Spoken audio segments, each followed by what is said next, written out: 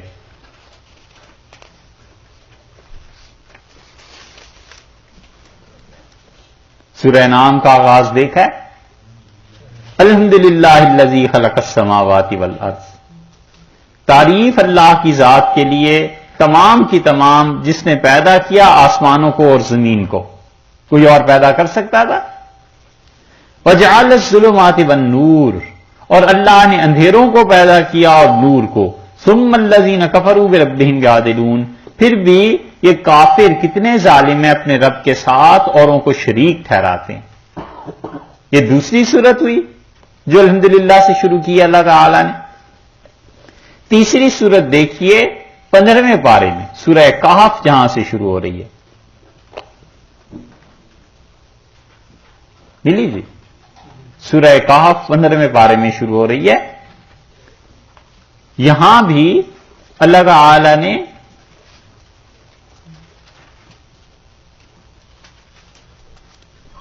دیکھیں الحمدللہ الذی انزل علی عبدہ الکتاب. اللہ تعالی ہی کی ذات ہے. تمام تعریفیں اس کے لیے جس نے کیا کیا اپنے بندے پر کتاب کو نازل کیا. ولم یجعل لہ عوجا. اور اپنی اس کتاب میں کوئی خدا نے ٹیڑھا پن نہیں رکھا. بالکل آسان سمجھنے کے لیے اللہ نے اسے رکھا ہے. اس میں کوئی گڑبڑ نہیں ہے. قیما لینذر بأسا شدیدا من لدنہ. ایسی کتاب ہے جو ڈراتی ہے اللہ کی گرفت سے خدا کے عذاب سے ان لوگوں کو. من لدنہ اللہ کی طرف سے وہ ڈراتی ہے. وَيُبَشِّرُ الْمُؤْمِنِينَ. اور بشارت دیتی ہے ایمان والوں کو الذین یعملون الصالحات جنہوں نے نیک عمل کیے کہ ان لہم اجرا حسنا. اللہ نے ان کے لیے بہت بڑا اجر رکھا ہے. یہ تیسری صورت ہو گئی. چوتھی صورت آگے چل کے دیکھیے سورہ سبا ہے. اور سورہ سبا جو ہے وہ 22ویں پارے میں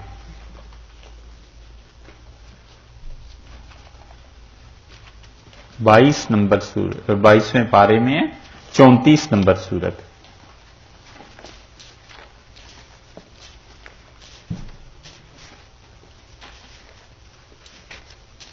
سورہ احزاب کے بعد ہے. ملی جی دیکھا آپ نے. یہ چوتھی صورت بھی اللہ نے انہی الفاظ سے شروع کی. الحمدللہ الذی لہ ما فی السماوات و ما فی الارض.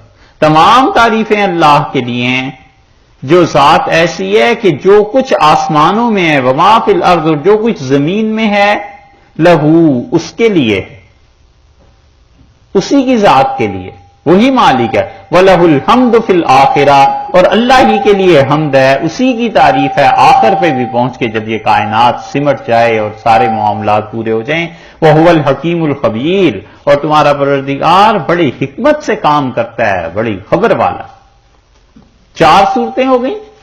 5ویں صورت اس کے فوراً بعد آپ دیکھ لیجئے سورہ فاطر ہے اسی 22ویں پارے میں جس کے بعد صورت آ رہی ہے.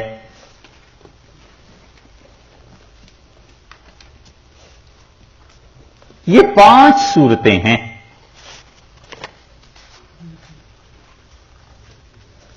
یہ 5 صورتیں اللہ نے الحمدللہ سے شروع کی. الحمدللہ فاطر السماوات والارض. تمام تعریفیں اللہ کے لیے ہیں جو آسمانوں کو پیدا کرنے والا ہے بغیر مثال کے بغیر کسی سیمپل کے. پہلے کوئی نمونہ پایا ہی نہیں جاتا تھا اس کائنات میں. والارض اور زمین کا جاعل الملائکۃ رسلا. اللہ ہی کی ذات ہے تمام تعریفیں اس کے لیے جس نے فرشتوں کو کیا بنایا اپنا قاصد بنایا. اولی اجنحۃ. اور فرشتے وہ ہیں جو مختلف پروں والے ہیں. مثنا 2 پر ہیں. وثلاثہ اور 3 پر ہیں. ورباع اور 4 پر ہیں ہمارے فرشتوں کے. یزید فی الخلق ما یشاء. اور اللہ اپنی اس تخلیق میں پروں کی جتنا چاہتا ہے اضافہ کر دیتا ہے. رسول اللہ صلی اللہ علیہ وسلم میں نے جبریل امین کو ان کی اصلی صورت میں دیکھا 2 بار. اور آپ نے فرمایا 600 جناح. 600 پر تھے جبریل. اور ایک مرتبہ آپ نے فرمایا آسمان جو سامنے میرے تھا بھرا ہوا نظر آ رہا تھا جبریل امین کے پروں سے. یہ دیکھا آپ نے، یزید فی الخلق ما یشاء ان اللہ علی کل شیء قدیر، اللہ تعالی ہر چیز پر قدرت رکھتا ہے۔ یہ 5ویں سورت ہے جسے اللہ نے الحمدللہ سے شروع فرمایا ہے، اور آپ دیکھیں گے اس کے بعد ان کاموں کا ذکر کیا ہے جن کے متعلق صاف پتہ ہے کہ انسان یہ کام نہیں کر سکتا۔ آسمان کو بنایا، ظلمت کو، نور کو، ظلمات اندھیروں کو، فرشتوں کو اور کتاب کو نازل کیا، ہر جگہ ایسی چیز لے آئے ہیں کہ مطلب تم کچھ نہیں کر سکتے۔ اس کا مطلب یہ ہے کہ اللہ تعالی کی خاص تعریف ہے ان تمام کاموں میں جو مخلوق کی اپروچ سے اوپر کے۔ آئی سمجھ؟ ٹھیک، ایک چیز اور دیکھیے، اس کو خیال میں رکھیے گا۔ سورہ مدثر دیکھیے 29ویں پارے میں،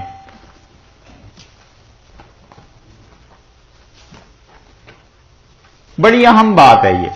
قرآن پاک کی بہت سی آیات اس اصول پہ حل ہو جاتی ہیں، اور اگر یہ اصول نہ پتا ہو تو آدمی پھنس جاتا ہے اس مقام پہ، سوچتا رہتا ہے کہ اس کا کیا مطلب۔ سورہ مدثر 74 نمبر سورت ہے، 29ویں پارے میں ہے، اور اس کو بالکل آغاز سے دیکھیے آپ۔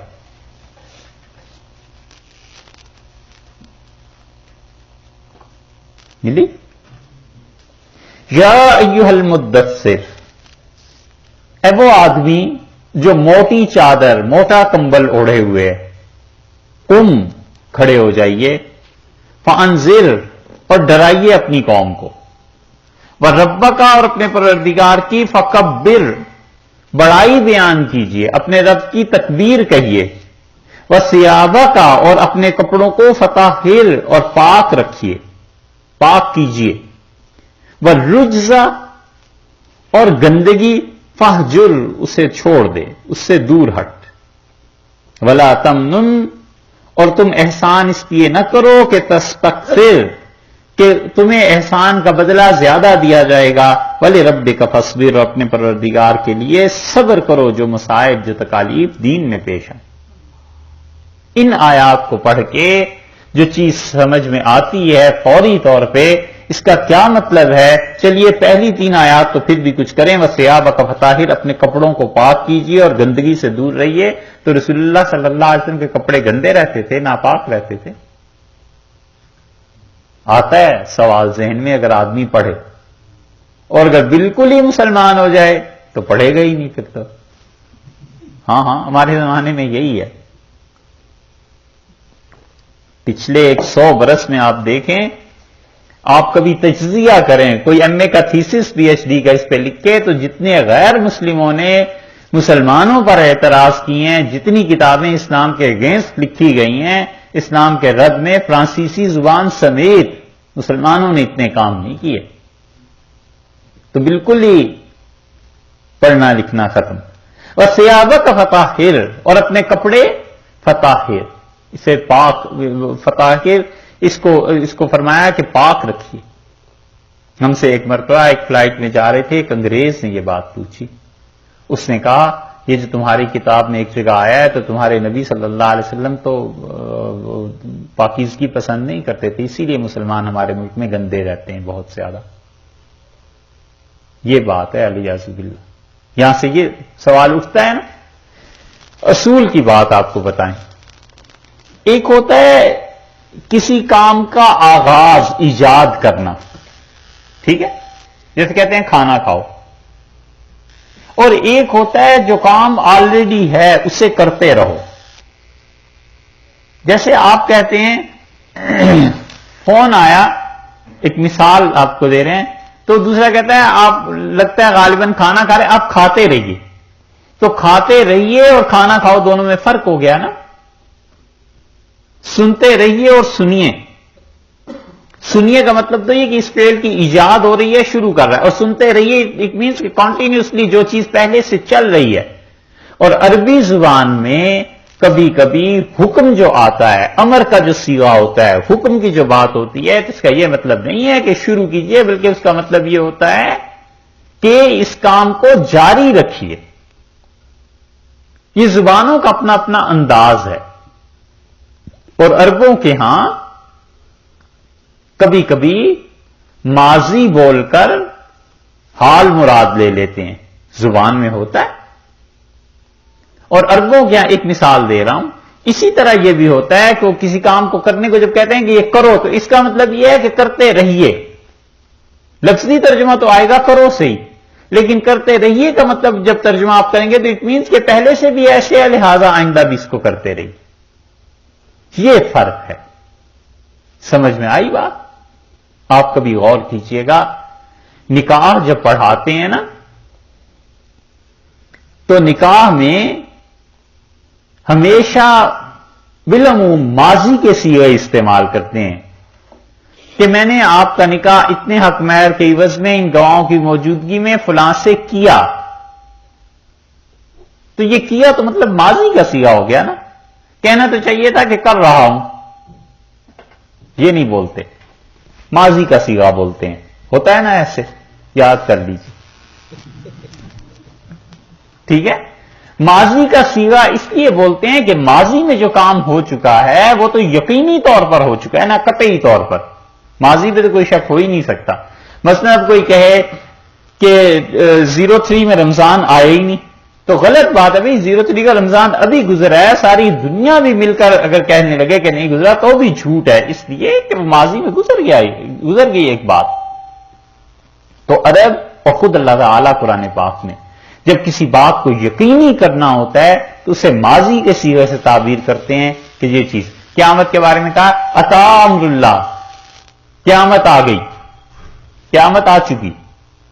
کیوں کہا ہے قیامت آ چکی؟ اس لیے کہ آنی تو بھی یقیناً مستقبل میں ہے، لیکن اسے ماضی سے اس لیے تعبیر کرتے ہیں کہ یوں سمجھو بس یہ کام ہو گیا. ہمارے یہاں بھی بولتے ہیں اردو میں کہ صاحب بے فکر ہو جائے، بس ہو گیا. یہ ہو گیا کا مطلب کیا ماضی میں ہو گیا؟ نہیں، اس نے کرنا ہے لیکن یقین دلاتا ہے نا. ٹھیک ہے، یہ زبانوں کے اپنے اپنے انداز ہوتے ہیں. بالکل اسی طرح عربوں کے ہاں جب کسی کام کے لیے آرڈر کرتے ہیں تو اس کا مطلب یہ نہیں ہے کہ اس کام کو اب کرو، مطلب یہ کہ کنٹینیو رکھیے. اب دیکھیے ہم مثال اس اصول کو سمجھ گئے. اب پڑھیے اس کو. یا ایھا المدثر قم فانذر، آپ کھڑے ہوں لوگوں کو ڈرائیں. یہ تو ٹھیک ہے، رسول اللہ صلی اللہ علیہ وسلم اس سے پہلے لوگوں کو ڈراتے نہیں تھے، خدا کی وحدانیت توحید اس کا پیغام نہیں دیتے تھے. ٹھیک ہے، رسالت سے پہلے. وَرَبَّكَ فَكَبِّرْ، اور اپنے پروردگار کی بڑائی بیان کیجئے لوگوں کے سامنے. یہ پہلے نہیں تھا، نبوت ملنے سے پہلے حضرت صلی اللہ علیہ وسلم نے کسی کو کچھ نہیں کہا. وَثِيَابَكَ فَطَهِّرْ، اور آپ کیا کیجئے اپنے کپڑوں کو پاک رکھیے جیسے کہ پہلے بھی پاک رکھتے رہیں. اب سمجھ آئی؟ یہ نہیں ہے کہ اب پاک کیجئے، جیسے آپ پہلے بھی پاک رہے ہیں ایسے اب مزید طہارت پاکیزگی. وَالرُّجْزَ فَاهْجُرْ، اور آپ گندگی سے بچے رہیے، بتوں کی عبادت کی گندگی سے جیسے آپ پہلے بھی بچے رہیں. ٹھیک سمجھ میں آ گئی؟ ایک مقام اسی کی تشریح کے لیے اور آپ سے عرض کرتے ہیں. 21واں پارہ جو ہے نا اس کو بالکل آغاز سے دیکھیے جہاں سے یہ شروع ہو رہا ہے. بہت کام آتی ہے یہ بات، بہت کام آتی ہے. ہمارا وقت ایسا آ گیا ہے کہ لوگوں کو ان قواعد ان اصولوں کی خبر بھی نہیں، اور وہ قرآن پاک کی ترجمے اور تفسیر ایسے کرتے ہیں دھڑلے سے کہ جیسے شیخ الاسلام اب امریکہ میں یہی ہیں. 21واں پارہ بالکل آغاز دیکھا، پہلی آیت اتل ما اوحی الیک من الکتاب، آپ پڑھیے اس کتاب کو جو اللہ نے آپ پر وحی کی ہے. جو کتاب اللہ تعالی نے آپ پر وحی کی ہے اس کو آپ پڑھیے. اس کا کیا مطلب؟ پہلے نہیں پڑھتے تھے، اس کا مطلب یہ ہے کہ پڑھتے رہیے جیسے پہلے پڑھتے تھے، اب بھی ایسے ہی آپ پڑھتے رہیے. 21واں جو پارہ جہاں سے شروع ہو رہا ہے بالکل اس کی پہلی آیت ہے، سورہ عنکبوت ہے اس کی، اس میں اتل ما اوحی الیک من الکتاب واقم الصلاۃ، اور نماز کو قائم کیجئے. نماز کو قائم کیجئے تو کیا پہلے رسول اللہ صلی اللہ علیہ وسلم نماز نہیں پڑھتے تھے؟ اس کا مطلب کنٹینیوسلی جیسے آپ پہلے نماز پڑھتے رہے اب بھی پڑھتے ہی رہیے. ٹھیک. اور اس نشست کی آخری چیز آپ سے عرض کروں، ایک بس اور بات ہے کہ وہ بھی بڑا کام کا اصول ہے ایک، اور وہ کام کا اصول ایسا ہے کہ قرآن پاک میں کئی جگہ کام آتا ہے، وگرنہ آدمی اگر دقت نظر سے پڑھے تو اسے یاد نہیں رکھ اس کو الجھاؤ پیش آتا ہے. اس کے لیے ایک چیز لکھ کے ہم آپ سے تشریح اس کی عرض کریں. کہاں ہے مارکر؟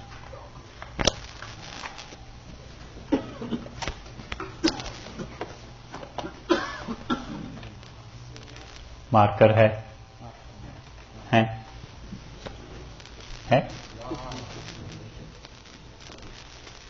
سمیر صاحب مارکر کہاں گیا؟ آپ تو سارے انتظامات کر کے بیٹھے ہوئے تھے.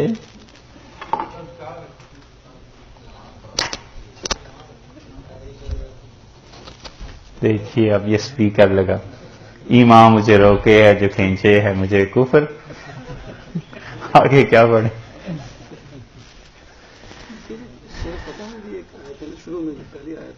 جی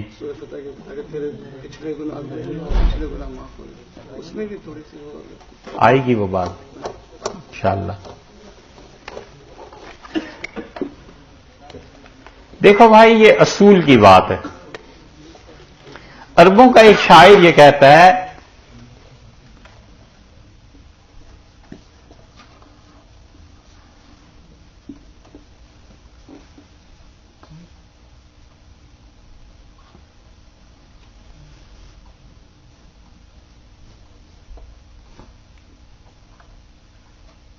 الفتھا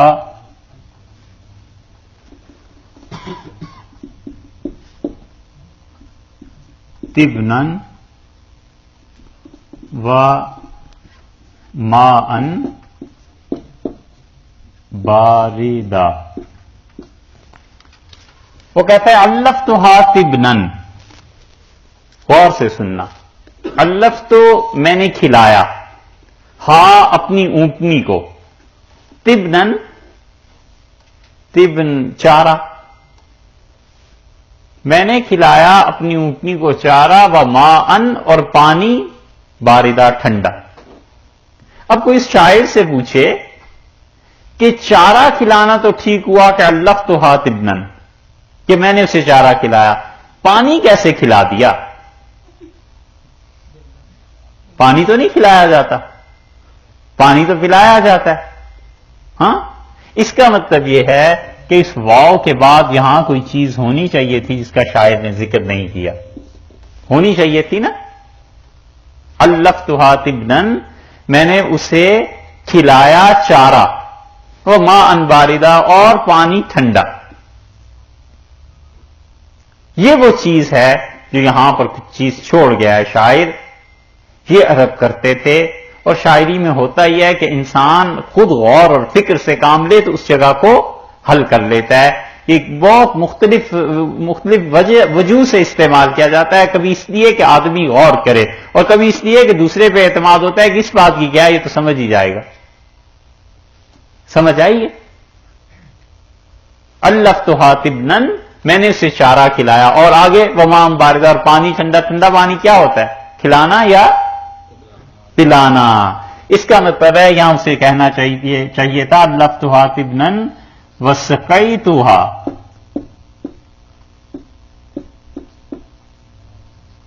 وسقیتھا ماء باردہ.